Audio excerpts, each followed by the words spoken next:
Hello दोस्तों, कैसे हों आप सभी लोग। आई होप आप सभी अच्छे होंगे। आज मैं मुंशी प्रेमचंद जी की जिस कहानी को सुनाने जा रही हूं उसका नाम है बूढ़ी काकी।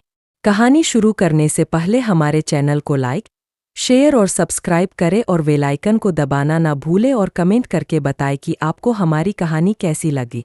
तो चलिए कहानी की शुरुआत करते हैं। बूढ़ी काकी कहानी। मुंशी प्रेमचंद। जिह्वा स्वाद के सिवा और कोई चेष्टा शेष न थी और न अपने कष्टों की ओर आकर्षित करने का रोने के अतिरिक्त कोई दूसरा सहारा ही। समस्त इंद्रियां, नेत्र, हाथ और पैर जवाब दे चुके थे। पृथ्वी पर पड़ी रहती और घर वाले कोई बात उनकी इच्छा के प्रतिकूल करते, भोजन का समय टल जाता या उसका परिमाण पूर्ण न होता अथवा बाजार से कोई वस्तु आती और न मिलती तो ये रोने लगती थीं। उनका रोना सिसकना साधारण रोना न था, वे गला फाड़ फाड़ कर रोती थीं। उनके पतिदेव को स्वर्ग सिधारे कालांतर हो चुका था। बेटे तरुण हो होकर चल बसे थे। अब एक भतीजे के अलावा और कोई न था। उसी भतीजे के नाम उन्होंने अपनी सारी संपत्ति लिख दी। भतीजे ने सारी संपत्ति लिखाते समय खूब लंबे चौड़े वादे किए, किंतु वे सब वादे केवल कुली डिपो के दलालों के दिखाए हुए सब्ज़बाग थे। यद्यपि उस संपत्ति की वार्षिक आय 150-200 रुपए से कम न थी, तथापि बूढ़ी काकी को पेट भर भोजन भी कठिनाई से मिलता था। इसमें उनके भतीजे पंडित बुद्धिराम का अपराध था अथवा उनकी अर्धांगिनी श्रीमती रूपा का, इसका निर्णय करना सहज नहीं। बुद्धिराम स्वभाव के सज्जन थे, किंतु उसी समय तक जबकि उनके कोष पर आँच न आए। रूपा स्वभाव से तीव्र थी सही, पर ईश्वर से डरती थी। अतएव बूढ़ी काकी को उसकी तीव्रता उतनी न खलती थी जितनी बुद्धिराम की भलमनसाहट। बुद्धिराम को कभी कभी अपने अत्याचार का खेद होता था। विचारते कि इसी संपत्ति के कारण मैं इस समय भला मानुष बना बैठा हूँ। यदि भौतिक आश्वासन और सूखी सहानुभूति से स्थिति में सुधार हो सकता हो, उन्हें कदाचित कोई आपत्ति न होती, परंतु विशेष व्यय का भय उनकी सुचेष्टा को दबाए रखता था।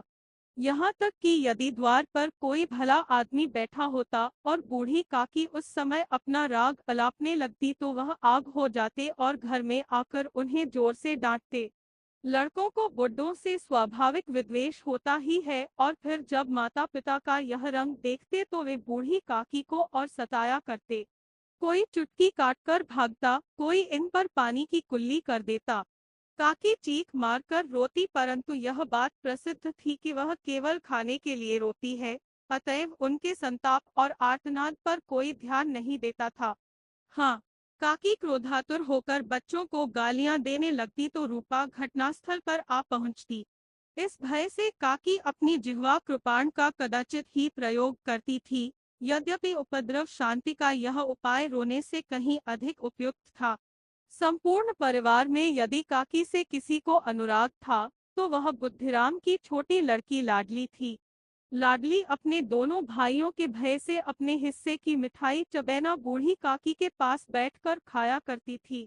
यही उसका रक्षागार था, और यद्यपि काकी की शरण उनकी लोलुपता के कारण बहुत महंगी पड़ती थी, तथापि भाइयों के अन्याय से सुरक्षा कहीं सुलभ थी तो बस यही। इसी स्वार्थानुकूलता ने उन दोनों में सहानुभूति का आरोपण कर दिया था। 2 रात का समय था। बुद्धिराम के द्वार पर शहनाई बज रही थी और गांव के बच्चों का झुंड विस्मयपूर्ण नेत्रों से गाने का रसास्वादन कर रहा था। चारपाइयों पर मेहमान विश्राम करते हुए नाइयों से मुक्कियां लगवा रहे थे। समीप खड़ा भाट विरुदावली सुना रहा था और कुछ भावज्ञ मेहमानों की वाह वाह पर ऐसा खुश हो रहा था मानो इस वाह वाह का यथार्थ में वही अधिकारी है। दो एक अंग्रेजी पढ़े हुए नवयुवक इन व्यवहारों से उदासीन थे। वे इस गंवार मंडली में बोलना अथवा सम्मिलित होना अपनी प्रतिष्ठा के प्रतिकूल समझते थे। आज बुद्धिराम के बड़े लड़के मुखराम का तिलक आया है।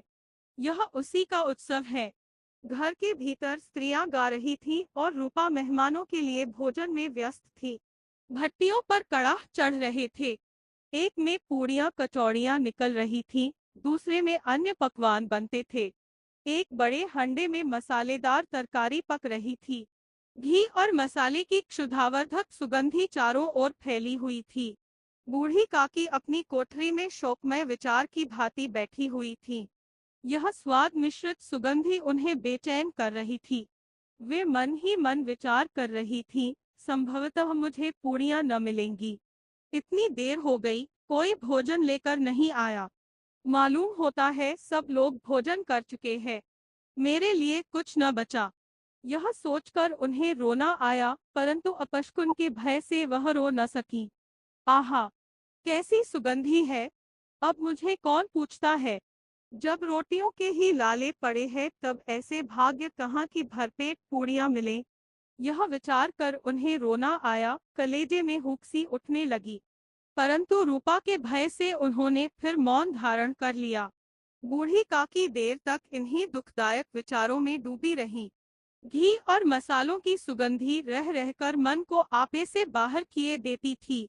मुंह में पानी भर भर आता था। पूड़ियों का स्वाद स्मरण करके हृदय में गुदगुदी होने लगती थी।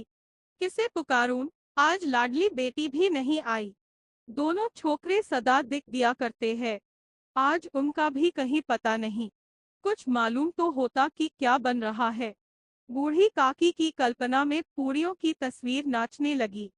खूब लाल लाल, फूली फूली, नरम नरम होंगी। रूपा ने भली भांति भोजन किया होगा। कचौड़ियों में अजवाइन और इलायची की महक आ रही होगी। एक पूड़ी मिलती तो जरा हाथ में लेकर देखती। क्यों न चलकर कड़ाह के सामने ही बैठूं। पूड़ियां छन छन कर तैयार होंगी। कड़ाह से गरम गरम निकाल कर थाल में रखी जाती होंगी। फूल हम घर में भी सूंघ सकते हैं, परंतु वाटिका में कुछ और बात होती है। इस प्रकार निर्णय करके बूढ़ी काकी उकड़ून बैठकर हाथों के बल सरकती हुई बड़ी कठिनाई से चौखट से उतरी और धीरे धीरे रेंगती हुई कड़ाह के पास जा बैठी। यहाँ आने पर उन्हें उतना ही धैर्य हुआ जितना भूखे कुत्ते को खाने वाले के सम्मुख बैठने में होता है। रूपा उस समय कार्यभार से उद्विग्न हो रही थी। कभी इस कोठे में जाती, कभी उस कोठे में, कभी कड़ाह के पास जाती, कभी भंडार में जाती। किसी ने बाहर से आकर कहा, माइनस माइनस महाराज ठंडई मांग रहे हैं। ठंडई देने लगी। इतने में फिर किसी ने आकर कहा, माइनस माइनस भाट आया है, उसे कुछ दे दो। भाट के लिए सीधा निकाल रही थी कि एक तीसरे आदमी ने आकर पूछा, माइनस माइनस अभी भोजन तैयार होने में कितना विलंब है? जरा ढोल मजीरा उतार दो। बेचारी अकेली स्त्री दौड़ते दौड़ते व्याकुल हो रही थी, झुंझलाती थी, कुढ़ती थी, परंतु क्रोध प्रकट करने का अवसर न पाती थी। भय होता कहीं पड़ोसने यह न कहने लगे कि इतने में उबल पड़ी। प्यास से स्वयं कंठ सूख रहा था। गर्मी के मारे फुनकी जाती थी, परंतु इतना अवकाश न था कि जरा पानी पी ले अथवा पंखा लेकर झले। यह भी खटका था कि जरा आंख हटी और चीजों की लूट मची। इस अवस्था में उसने बूढ़ी काकी को कड़ाह के पास बैठी देखा तो जल गई। क्रोध न रुक सका। इसका भी ध्यान न रहा कि पड़ोसने बैठी हुई है, मन में क्या कहेंगी। पुरुषों में लोग सुनेंगे तो क्या कहेंगे। जिस प्रकार मेंढक केचुए पर झपटता है, उसी प्रकार वह बूढ़ी काकी पर झपटी और उन्हें दोनों हाथों से झटक कर बोली, ऐसे पेट में आग लगे, पेट है या भार? कोठरी में बैठते हुए क्या दम घुटता था। अभी मेहमानों ने नहीं खाया, भगवान को भोग नहीं लगा, तब तक धैर्य न हो सका। आकर छाती पर सवर हो गई। जल जाए ऐसी जीभ। दिन भर खाती न होती तो जाने किसकी हांडी में मुंह डालती। गांव देखेगा तो कहेगा कि बुढ़िया भरपेट खाने को नहीं पाती, तभी तो इस तरह मुंह पाए फिरती है। डायन न मरे न मांचा छोड़े, नाम बेचने पर लगी है। नाक कटवा कर दम लेगी। इतनी ठूसती है न जाने कहाँ भस्म हो जाता है। भला चाहती हो तो जाकर कोठरी में बैठो, जब घर के लोग खाने लगेंगे तब तुम्हें भी मिलेगा। तुम कोई देवी नहीं हो कि चाहे किसी के मुंह में पानी न जाए, परंतु तुम्हारी पूजा पहले ही हो जाए। बूढ़ी काकी ने सिर उठाया, न रोई न बोली, चुपचाप रेंगती हुई अपनी कोठरी में चली गई। आवाज ऐसी कठोर थी कि हृदय और मस्तिष्क की संपूर्ण शक्तियां, संपूर्ण विचार और संपूर्ण भार उसी ओर आकर्षित हो गए थे। नदी में जब कगार का कोई वृहद खंड कटकर गिरता है तो आसपास का जल समूह चारों ओर से उसी स्थान को पूरा करने के लिए दौड़ता है। भोजन तैयार हो गया है। आंगन में पत्तलें पड़ गईं, मेहमान खाने लगे। स्त्रियों ने जेवनार गीत गाना आरंभ कर दिया। मेहमानों के नाई और सेवक गण भी उसी मंडली के साथ, किंतु कुछ हटकर भोजन करने बैठे थे। परंतु सभ्यतानुसार जब तक सबके सब खा न चुके कोई उठ नहीं सकता था। दो एक मेहमान जो कुछ पढ़े लिखे थे, सेवकों के दीर्घाहार पर झुंझला रहे थे। वे इस बंधन को व्यर्थ और बेकार की बात समझते थे। बूढ़ी काकी अपनी कोठरी में जाकर पश्चाताप कर रही थी कि मैं कहां से कहां आ गई। उन्हें रूपा पर क्रोध नहीं था, अपनी जल्दबाजी पर दुख था। सच ही तो है, जब तक मेहमान लोग भोजन न कर चुकेंगे घर वाले कैसे खाएंगे। मुझसे इतनी देर भी न रहा गया। सबके सामने पानी उतर गया। अब जब तक कोई बुलाने नहीं आएगा न जाऊंगी। मन ही मन इस प्रकार का विचार कर वह बुलाने की प्रतीक्षा करने लगी। परंतु घी की रुचिकर सुवास बड़ी धैर्य परीक्षक प्रतीत हो रही थी। उन्हें एक एक पल एक एक युग के समान मालूम होता था। अब पत्तल बिछ गई होगी, अब मेहमान आ गए होंगे। लोग हाथ पैर धो रहे हैं, नाई पानी दे रहा है। मालूम होता है लोग खाने बैठ गए। जेवनार गाया जा रहा है। यह विचार कर वह मन को बहलाने के लिए लेट गई। धीरे धीरे एक गीत गुनगुनाने लगी। उन्हें मालूम हुआ कि मुझे गाते देर हो गई। क्या इतनी देर तक लोग भोजन कर ही रहे होंगे? किसी की आवाज सुनाई नहीं देती। अवश्य ही लोग खा पीकर चले गए। मुझे कोई बुलाने नहीं आया है। रूपा चिढ़ गई है, क्या जाने न बुलाए। सोचती हो कि आप ही आवेंगी, वह कोई मेहमान तो नहीं जो उन्हें बुलाऊं। बूढ़ी काकी चलने को तैयार हुई। यह विश्वास कि एक मिनट में पूड़ियाँ और मसालेदार तरकारियां सामने आएंगी, उनकी स्वादेंद्रियों को गुदगुदाने लगा। उन्होंने मन में तरह तरह के मंसूबे बांधे। पहले तरकारी से पूड़ियाँ खाऊंगी, फिर दही और शक्कर से, कचौरियाँ रायते के साथ मजेदार मालूम होंगी। चाहे कोई बुरा माने चाहे भला, मैं तो मांग मांग कर खाऊंगी। यही न लोग कहेंगे कि इन्हें विचार नहीं। कहा करें, इतने दिन के बाद पूड़ियाँ मिल रही है तो मुंह झूठा करके थोड़े ही उठ जाऊंगी। वह उखड़ून बैठकर सरकते हुए आंगन में आई। परंतु हाय दुर्भाग्य! अभिलाषा ने अपने पुराने स्वभाव के अनुसार समय की मिथ्या कल्पना की थी। मेहमान मंडली अभी बैठी हुई थी। कोई खाकर उंगलियां चाटता था, कोई तिरछे नेत्रों से देखता था कि और लोग अभी खा रहे हैं या नहीं। कोई इस चिंता में था कि पत्तल पर पूड़ियां छूटी जाती है, किसी तरह इन्हें भीतर रख लेता। कोई दही खाकर चटकारता था, परंतु दूसरा दोना मांगते संकोच करता था कि इतने में बूढ़ी काकी रेंगती हुई उनके बीच में आ पहुंची। कई आदमी चौंक कर उठ खड़े हुए, पुकारने लगे, अरे यह बुढ़िया कौन है? यहाँ कहाँ से आ गई? देखो, किसी को छू न दे। पंडित बुद्धिराम काकी को देखते ही क्रोध से तिलमिला गए। पूड़ियों का थाल लिए खड़े थे। थाल को जमीन पर पटक दिया और जिस प्रकार निर्दयी महाजन अपने किसी बेईमान और भगोड़े कर्जदार को देखते ही उसका टेंटुआ पकड़ लेता है, उसी तरह लपक कर उन्होंने काकी के दोनों हाथ पकड़े और घसीटते हुए लाकर उन्हें अंधेरी कोठरी में धम से पटक दिया। आशारूपी वटिकालू के एक झोंके में विनष्ट हो गई। मेहमानों ने भोजन किया, घरवालों ने भोजन किया, बाजे वाले, धोबी, चमार भी भोजन कर चुके, परंतु बूढ़ी काकी को किसी ने न पूछा। बुद्धिराम और रूपा दोनों ही बूढ़ी काकी को उनकी निर्लज्जता के लिए दंड देने का निश्चय कर चुके थे। उनके बुढ़ापे पर, दीनता पर, हत्यान पर किसी को करुणा न आई थी। अकेली लाडली उनके लिए कुढ़ रही थी। लाडली को काकी से अत्यंत प्रेम था। बेचारी भोली लड़की थी। बाल विनोद और चंचलता की उसमें गंध तक न थी। दोनों बार जब उसके माता पिता ने काकी को निर्दयता से घसीटा तो लाडली का हृदय ऐंठ कर रह गया। वह झुंझला रही थी कि हम लोग काकी को क्यों बहुत सी पूड़ियां नहीं देते। क्या मेहमान सबकी सब खा जाएंगे? और यदि काकी ने मेहमानों से पहले खा लिया तो क्या बिगड़ जाएगा? वह काकी के पास जाकर उन्हें धैर्य देना चाहती थी, परंतु माता के भय से न जाती थी। उसने अपने हिस्से की पूड़ियां बिल्कुल न खाई थीं। अपनी गुड़िया की पिटारी में बंद कर रखी थी। उन पूड़ियों को काकी के पास ले जाना चाहती थी। उसका हृदय अधीर हो रहा था। बूढ़ी काकी मेरी बात सुनते ही उठ बैठेंगी, पूड़ियां देखकर कैसी प्रसन्न होंगी, मुझे खूब प्यार करेंगी। रात को 11 बज गए थे। रूपा आंगन में पड़ी सो रही थी। लाडली की आंखों में नींद न आती थी। काकी को पूड़ियां खिलाने की खुशी उसे सोने न देती थी। उसने गोड़ियों की पिटारी सामने रखी थी। जब विश्वास हो गया कि अम्मा सो रही है, तो वह चुपके से उठी और विचारने लगी, कैसे चलूं? चारों ओर अंधेरा था। केवल चूल्हों में आग चमक रही थी और चूल्हों के पास एक कुत्ता लेटा हुआ था। लाडली की दृष्टि सामने वाले नीम पर गई।